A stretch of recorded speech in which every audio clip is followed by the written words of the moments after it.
cherché, je crois que ce n'est qu'accidentel.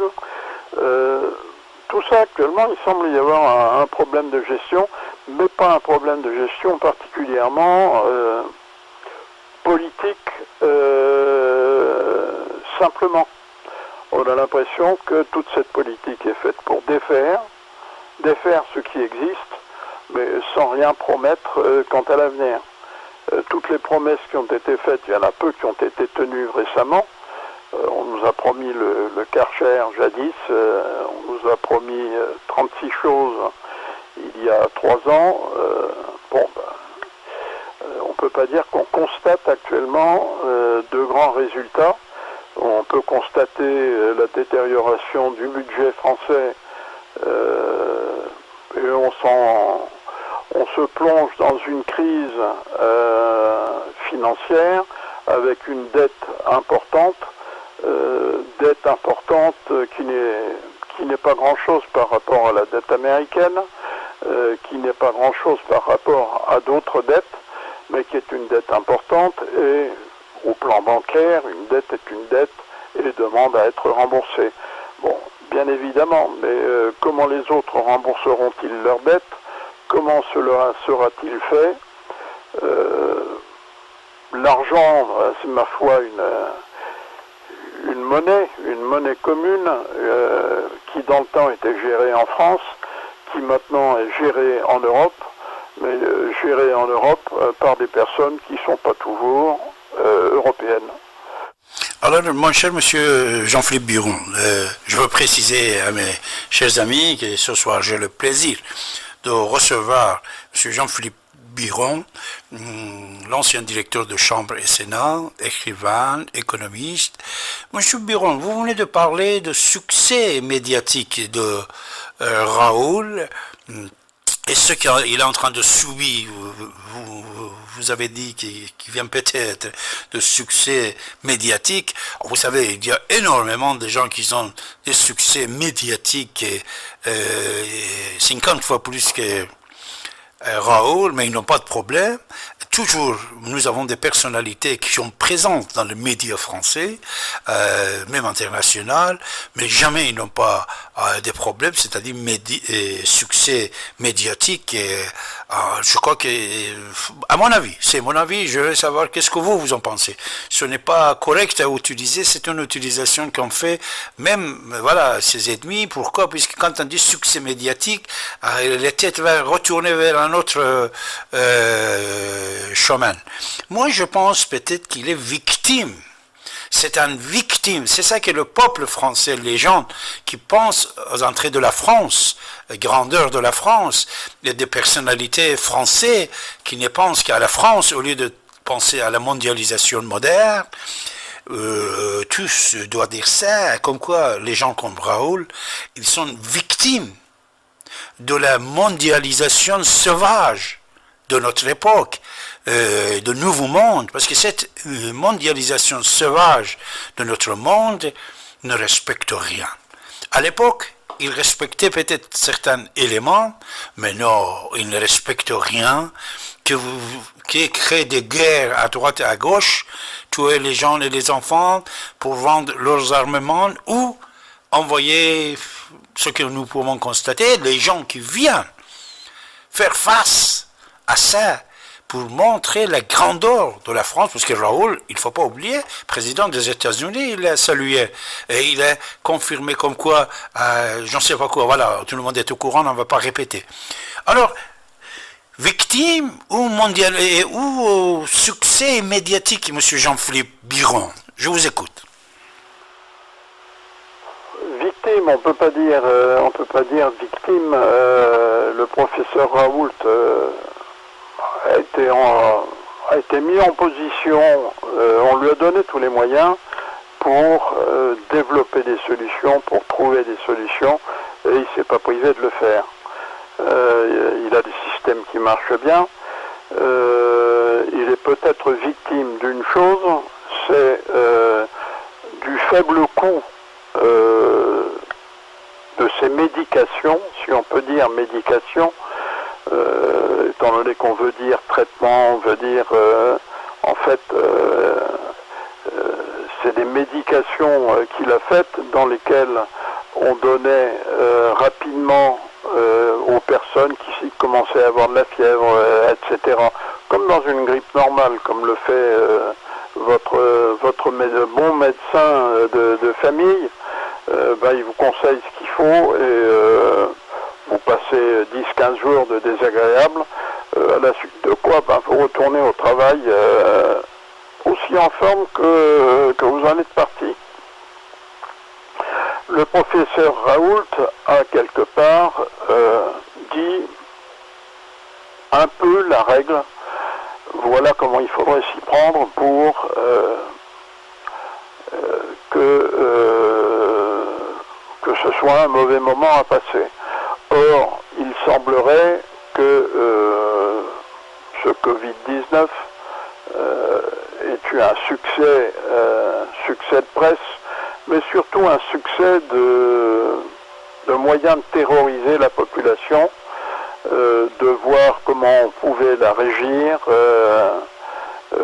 arrêter l'activité, redémarrer l'activité, arrêter l'activité, la redémarrer.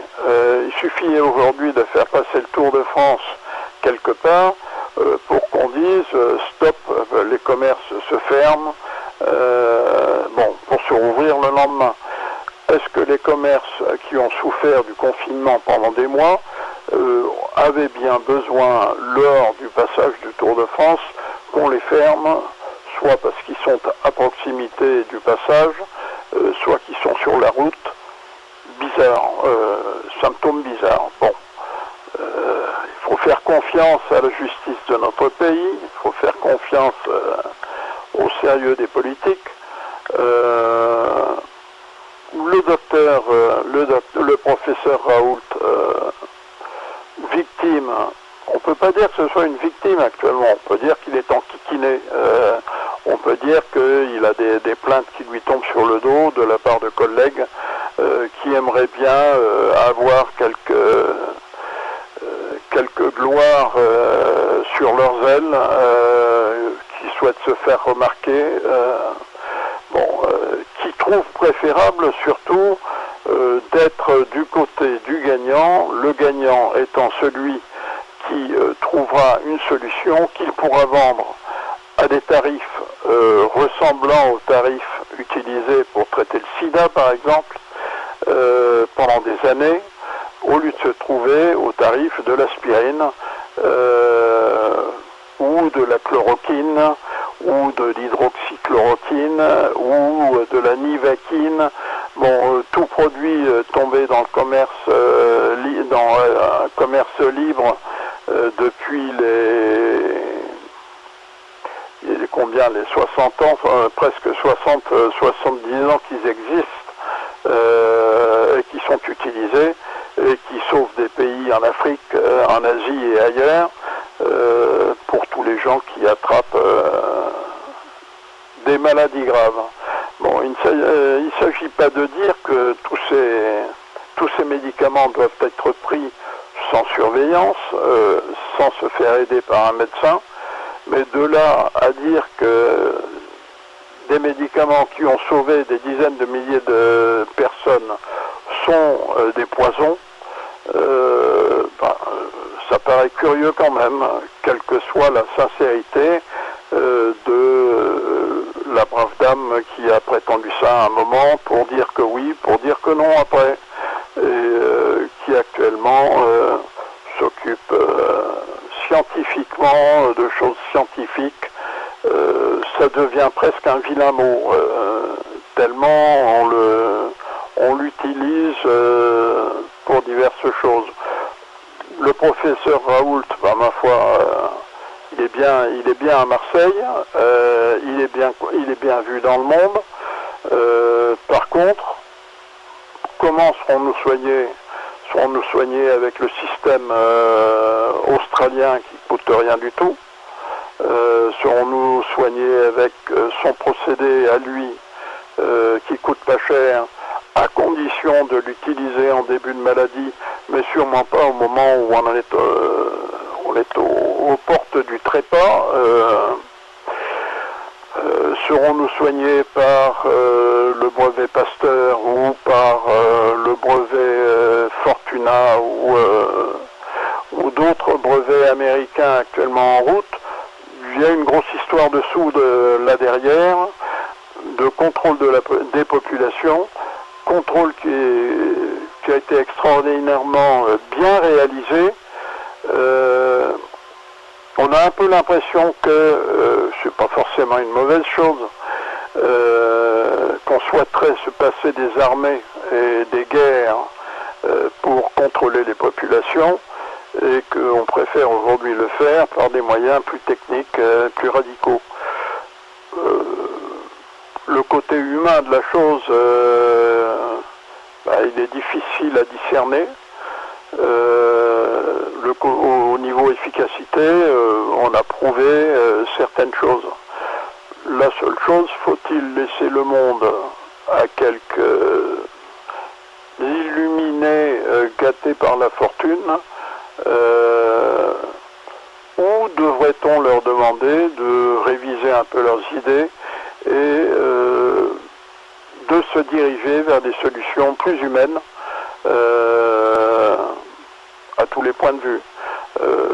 On parle... C'est très important, plus humaine et humanisme. À votre avis, M. Jean-Philippe Buron, nous sommes ce soir avec M. Jean-Philippe Buron, l'ancien directeur de Chambre et Sénat. Ça, c'est très intéressant. Est-ce que vous pensez, actuellement, les gens qui dirigent le monde, ils pensent plutôt à l'humanité, à l'humanisme ou à autre chose? Par exemple, à votre avis, vous venez de parler de George Soros et la fondation qu'il a créée il y a déjà 40 ans et tout ça. Alors, c'est vrai qu'il dépense chaque année plusieurs millions de dollars pour l'humanisme, pour le droit de l'homme, pour les réfugiés, et je ne sais pas quoi. Il fait ça, il dépense énormément, mais de l'autre côté aussi, il gagne grâce à la vente de plusieurs choses que nous avons déjà parlé dans le monde. Alors, à votre avis, ce monsieur, c'est tous les organismes qui appartiennent à son clan, ils sont humains, ils sont religieux, au moins ils croient en Dieu quand ils font leurs affaires, monsieur Jean-Philippe Buron? Là, j'ai l'impression qu'on mélange beaucoup de choses. On ne mélange rien. On ne mélange rien. Vous-même, vous avez parlé de Soros, George Soros. Vous avez parlé de l'humanité, l'humanisme. Et la question, elle est dedans, monsieur Buron. Il y a beaucoup de gens qui ont une foi certaine, respectable, religieuse, qui gouvernent leur vie. Il y a aussi beaucoup de gens qui s'en vont à droite à gauche parce que ce sont de bons endroits pour trouver de la clientèle.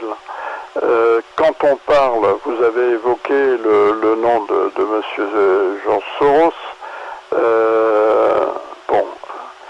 qui, ma foi, est un homme assez extraordinaire, qui s'est bien tiré de la Deuxième Guerre mondiale, et qui a réussi des fortunes extraordinaires, dont les grands amis de la même façon ont réussi des fortunes extraordinaires. Ces fortunes, aussi bien aux États-Unis qu'en Europe, ont souvent été mises à l'abri des impôts afin de ne pas les faire fuir. Bon, je pense que c'est une fausse conception de la chose. Il est certain qu'elle préfère aller dans un pays où elle ne paye pas d'impôts pour continuer à grossir que rester dans des pays où elle paye des impôts. Je veux dire des impôts lourds, mais des impôts qui redresseraient les budgets de beaucoup de gouvernements, sans pour autant les réduire en quelque façon que ce soit.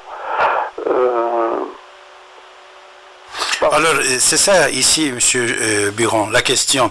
Est-ce que lui, il est croyant, sa religion lui ordonne de faire certaines choses, il croit en Dieu, Est-ce que son Dieu, il leur donne de faire des actes, à part des impôts que vous avez dit, surtout qu'il fait des actes, soi-disant, humanistes dans le monde, et c'est le seul philosophe dans le monde, depuis l'éternel, des milliers d'années à ce jour, qu'il a réussi son pari, c'est-à-dire il a exécuté ses idées depuis 40 ans et actuellement il gouverne dans plus de 100 pays. Alors, est-ce que la croyance et divinisme, croit en Dieu, humanisme, tout ça, lui, il croit à ça ou non? Disons que je pense en fait que sans doute, il y croit, étant donné qu'il n'est pas sûr s'il est le Dieu ou le diable lui-même. Il dit ça comme une plaisanterie, mais c'est une plaisanterie qui doit représenter quelque part ce qu'il pense en profondeur. Tout ça, c'est une boutade. Il y a une boutade. Dieu a toujours existé sur Terre, dans les traditions les plus anciennes, dans les peuplades les plus reculées, dans les peuplades les plus évoluées. Il a donné naissance,